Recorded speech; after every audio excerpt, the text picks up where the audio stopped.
नमस्कार दोस्तों, आज आपका स्वागत है नर्सिंग फैसिलिटी विद AK के साथ। मैं नर्सिंग ऑफिशियल आरती कड़वे आपका स्वागत करती हूँ हमारे अपने चैनल पर। सो गाइस, आज हम बात करने वाले हैं कि प्रेगनेंसी के दौरान, गर्भावस्था के दौरान आपको कौन कौन सी ऐसी चीज़ें हैं जो पता होनी चाहिए। तो आज हम 15 चीज़ों के बारे में, 15 सलाह के बारे में बात करेंगे जिसके बारे में आपको जानकारी होनी चाहिए। मतलब ANC महिलाएं जिनका प्रेगनेंसी टाइम चल रहा है उनके लिए। ओके, तो सबसे पहले हम बात करेंगे आहार संबंधी सलाह के बारे में कि आपको भोजन में क्या लेना है। तो आपको पता होना चाहिए भोजन में आपको जितना भोजन आप पहले ले रहे थे उससे अधिक भोजन लेना है, जिसमें पर्याप्त मात्रा में iron, calcium, vitamin B12, vitamin A सभी पोषक तत्व होने चाहिए।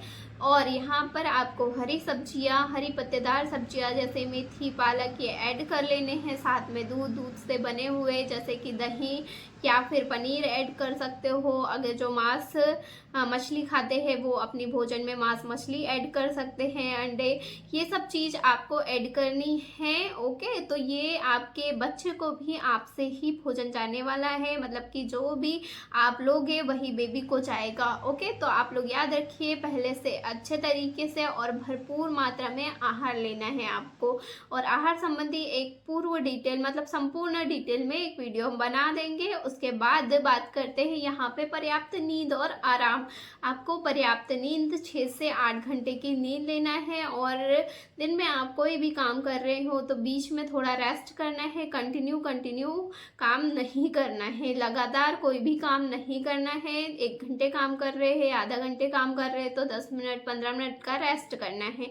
उसके बाद बात करते हैं स्तनों की देखभाल के बारे में। जैसे कई प्राइमरी महिलाएं होती हैं जिन्हें नहीं पता होता है कि स्तन की किस तरीके से देखभाल करनी, मतलब कि ब्रेस्ट केयर किस तरीके से करना है। प्रेगनेंसी जैसे ही स्टार्ट होती है तो ब्रेस्ट में भी बहुत सारे परिवर्तन होते हैं। और फर्स्ट ट्राइमेस्टर के पश्चात यहाँ पर कोलेस्ट्रम भी निकलने लग जाता है। तो आपको ऐसी ब्रा का यूज़ करना है जिसमें पैड हो, या फिर आप पैड लगा सकते हो। ओके, तो ये चीज़ें आप याद रखें। किसी के निप्पल धंसे हुए हैं तो कोशिश कीजिए कि वो निकले, क्योंकि प्रेगनेंसी के पश्चात निप्पल धंसे रहते तो बच्चे को ब्रेस्ट फीडिंग करवाने में बहुत प्रॉब्लम आती है।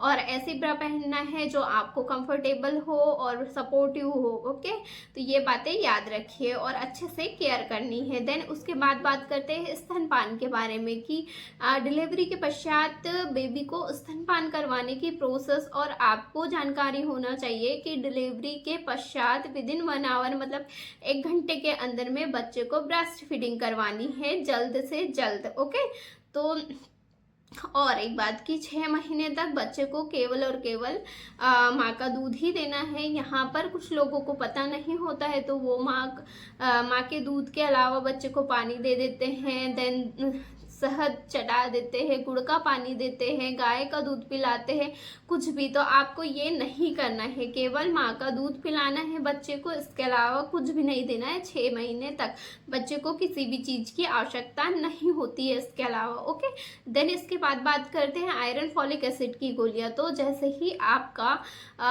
16 वीक या 14 वीक के बाद आप यहाँ पर आयरन फॉलिक एसिड की गोलियाँ स्टार्ट कर दीजिए, साथ में कैल्शियम की गोलियाँ भी स्टार्ट कर दीजिए। ये प्रेगनेंसी के 6 माह पश्चात तक भी आपको लेना है। देन आयरन फॉलिक एसिड की गोलियां आप लेते हो तो साथ में आपका हीमोग्लोबिन स्तर भी चेक करवा लीजिए। अगर यहाँ पर आपका हीमोग्लोबिन स्तर कम आता है, 9 ग्राम से कम रहता है, तो iron folic acid iron sucrose की जो बॉटल या ड्रिप लगती है वो भी आप लगवा सकते हो चेक करवा के। ओके, देन उसके बाद बात करते हैं TT टीकाकरण, क्योंकि टेटनस का टीका लगता है। यहाँ पे 2 टीके लगते हैं टेटनस टॉक्सिन के। फर्स्ट जो लगता है वो 16 से 24 वीक के अंदर, मतलब कि 16 से 24 सप्ताह के अंदर में आपको पहला टीका लगवाना है। और जो दूसरा टीका होता है वो जो पहले टीका लगा है उससे 1 महीने के बाद आपको दूसरा टीका लगवाना है। अगर कुछ महिलाएं ऐसी रहती है जिनका मतलब पहला टीकाकरण हुआ और 3 साल के अंदर में ही दूसरा बेबी कंसीव हो गया तो उन्हें एक ही टीका लगता है यहाँ पे टीटी का। ओके, तो ये बातें आपको याद रखनी है। देन बात करते हैं स्वच्छता संबंधी सलाह है, मतलब कि आपको साफ सफाई रखनी है, नियमित आपको डेली नहाना है। ऐसे नहीं कि आप नहा नहीं रहे हो, प्रॉपर अच्छे से अपनी स्वच्छता का ध्यान रखना है। अपने घर में भी साफ सफाई रखवानी है और बाहर के एरिया में भी साफ सफाई होनी चाहिए। ओके, और पर्सनल हाइजीन की विशेष ध्यान रखें आप। ओके, उसके बाद बात करते हैं संभोग संबंधी समस्या है। तो देखिए, जो फर्स्ट ट्राइमेस्टर होता है उसमें आपको संभोग नहीं करना है। उसके बाद अंतिम 6 सप्ताह में भी आपको ये नहीं करना है। कुछ महिलाओं की हिस्ट्री रहती है कि गर्भपात वगैरह होता है, जैसे कि एबॉर्शन वगैरह की समस्याएं रहती है, तो आप लोग विशेष ध्यान रखें ऐसी कोई भी एक्टिविटी ना करें। ओके, इससे आपके जो गर्भस्थ शिशु है वो फिर से अबॉर्ट हो सकता है। ओके, उसके बाद बात करते हैं धूम्रपान से संबंधित सलाह। देखिए, आजकल की जनरेशन या कहो गर्भवती महिलाएं भी हम देखते हैं, हमारे यहाँ कुछ महिलाएं आती है जो टोबैको का सेवन करती है, तंबाकू खाती है या गुटखा खाती है, या फिर अल्कोहल वाले तो बहुत ही कम आते हैं कि अल्कोहल लेती हो। पर अगर आप लोग को पता है, ये वीडियो आप देख रहे हो, तो आप लोग को धूम्रपान या फिर अल्कोहल का सेवन बिल्कुल नहीं करना है, क्योंकि इसका असर बच्चे पर पड़ता है। बहुत सारी विकृतियाँ जो है बेबी के ब्रेन पर या फिर उसके बॉडी पर असर पड़ता है। इसलिए आपको ड्रिंक, अल्कोहल वगैरह बिल्कुल नहीं लेना है, धूम्रपान नहीं करना है, गुटखा, छैनी वगैरह कुछ भी यूज़ नहीं करना है। ओके, उसके बाद बात करते हैं दवाइयों के सेवन संबंधी सलाह के बारे में। तो देखिए, अगर आपको किसी प्रकार की कोई समस्या होती है, क्योंकि प्रेगनेंसी के दौरान बहुत सारी समस्याएं होती है, जैसे वॉमिटिंग होता है, एसिडिटी होती है, एब्डोमेन पेन होता है, पेट में दर्द होता है, सिर दर्द होता है, शरीर में पेन होता है, तो बहुत सारी समस्याएं होती है। तो आप जब भी डॉक्टर के पास जाए, सबसे पहले ये बताएं कि हम प्रेग्नेंट है, क्योंकि अगर आप किसी प्रकार की मेडिसिन लेते हो तो बेबी में भी, मतलब कि प्लेसेंटा के थ्रू बेबी को भी जाता है, तो इसका असर बेबी पर ना हो, ताकि सामने वाले को पहले से पता हो कि आप प्रेग्नेंट हो, तो आपको उस तरीके से टैबलेट दी जाएगी। ये बातें याद रखें, क्योंकि नॉर्मली कुछ लोग आते हैं तो उनसे हमें पूछना पड़ता है कि आप प्रेग्नेंट हो तो नहीं। ओके, तो आप लोग ये याद रखें, जब भी जाए हॉस्पिटल तो आप अपने तरफ से जरूर पूछे। ओके, या जरूर बताएं।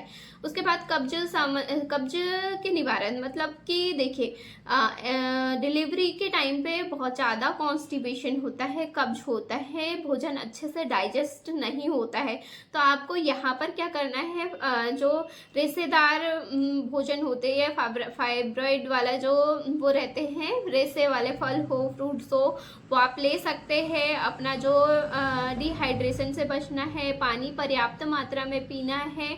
ओके, ये कुछ बातें आपको याद रखनी है। और साथ में अगर आप सुबह उठ के प्रातः शौच के लिए जाते हो तो पानी गर्म करके 1 गिलास पानी पी के जाइए, तो अच्छे से मोशन क्लियर होंगे। ओके, और साथ में अगर कॉन्स्टिपेशन रहता है तो आप गर्म पानी करके देसी गाय का घी 1 चम्मच या आधा चम्मच डालकर आप ले सकते हो, तो इससे आपको कॉन्स्टिपेशन की समस्या नहीं होगी। ओके, अब बात करते हैं, कुछ महिलाएं प्रेगनेंसी में भी ट्रैवल करती, मतलब यात्रा करती हैं, यहाँ से वहाँ जाना करती है, तो आप लोगों को ये बिल्कुल नहीं करना है। खासकर प्रथम ट्राइमेस्टर में और अंतिम 6 सप्ताह में आपको नहीं करना है, यात्रा ज़्यादा नहीं करना है। दूसरे ट्राइमेस्टर में कर सकते हो, वो भी थोड़ी बहुत ही आपको यात्रा करनी है। अगर बस में यात्रा कर रहे हो, अगर ट्रेन की यात्रा की व्यवस्था है, तो ज़्यादा बेटर है कि आप ट्रेन से ट्रैवल करें। ओके, तो ये यात्रा संबंधी सलाह है, कम से कम यात्रा करनी है आपको, इसका असर बेबी पे पड़ता है। ओके, देन उसके बाद बात करते हैं परिवार नियोजन संबंधी सलाह के बारे में। तो आपको पता होना चाहिए, परिवार नियोजन के अंतर्गत बहुत सारे ऐसे साधन हैं जिनका यूज़ हो रहा है और किया जा रहा है। तो यहाँ पर खासकर बात करेंगे कि PPIUCD या कॉपर्टी के बारे में, कि आप लोगों को पता होना चाहिए। जो कॉपर्टी है वो डलती है 10 साल के लिए, 5 साल के लिए, तो आप लोगों को ये चीज़ पता होनी चाहिए कि, या फिर डिलीवरी के पश्चात अंतरा इंजेक्शन लगवाए जाते हैं, किसमें, परिवार नियोजन के अंतर्गत छाया, माला डी, ओसी पिल्स, कॉन्डम, ये सब यूज़ किया जाता है। ओके, तो आप लोग को ये पता होना चाहिए, परिवार नियोजन के अंतर्गत ये चीज़ें आती है, और इससे जो बेबी है जैसा जो बच्चा जन्म हुआ है उसका अच्छे से आप देखभाल कर सको, 3 साल आप उन जो 2 बच्चे हैं उनके बीच में अंतर रख सको, इसके लिए जो परिवार नियोजन के कार्यक्रम चलाए जाते हैं, बहुत सारे साधन हैं और अलग अलग वीडियो भी दे देंगे जिनके बारे में आपको जानकारी होनी चाहिए। बेस्ट है PPIUCD डिलीवरी के पश्चात लगती है, जिसके बारे में आप लोग को और इन्फॉर्मेशन इसी चैनल पर हम दे देंगे कि किस तरीके से क्या होता है। ओके, तो ये जो 15 चीज़ है, सलाह है कि आपके लिए बहुत ज़्यादा इन्फॉर्मेटिव है। ये सारी चीज़ फॉलो कीजिए और इसके अलावा भी कोई आपका डाउट है डिलीवरी से लेकर किसी प्रकार की कोई समस्या से, तो आप मुझे कमेंट्स कीजिए, मैं रिप्लाई ज़रूर दूंगी। और चैनल को सब्सक्राइब नहीं किया है तो सब्सक्राइब ज़रूर कर लीजिए। So thank you guys watching my video.